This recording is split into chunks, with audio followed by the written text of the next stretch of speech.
Hi, this is Sarah Mikesell with thecropsite.com, and today we're here with Mike Zuzolo. He is president of Global Commodity Analytics.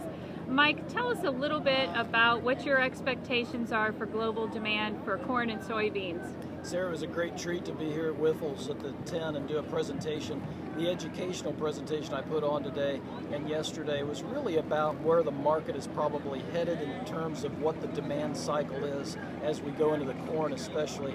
You know, we're playing kind of a 2009 type market where the market maybe put the crop away in the bin too fast, and I think at the same time the demand's coming up. One of the big features I wanted to speak about and to enlighten the people about, especially those that have on-farm storage in their bins, is the idea that if the United States grows a bigger crop, then the world grows a bigger crop of corn. And putting that another way, the global ending stocks for corn that are projected to be higher by USDA, that's all going to come from the United States. So this is a major feature I think maybe the trade hasn't really figured out quite yet, mainly because they were counting on such a big supply.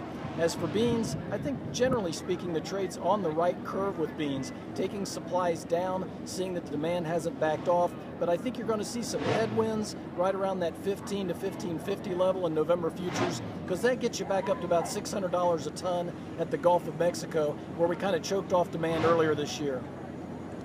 Very good. And looking at some of the global prospects, looking out, some of the other countries, South America, China, where do you think their production levels are going to be, and what's their demand going to be like moving forward? Well, South America is always going to be a wild card this time of the year. They're generally speaking, because the beans have been bought so aggressively at the Board of Trade and the ratios at levels not seen since 2009. I think the Brazilians especially are looking at bigger beans, and I would say the Argentinians are probably looking at bigger bean acres as well.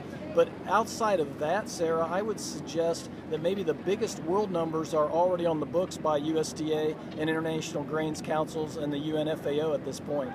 Very good. Thanks so much for your time today, Mike. It's been a pleasure. Have a great tour. Thanks. This is Sarah Mikesell for thecropsite.com.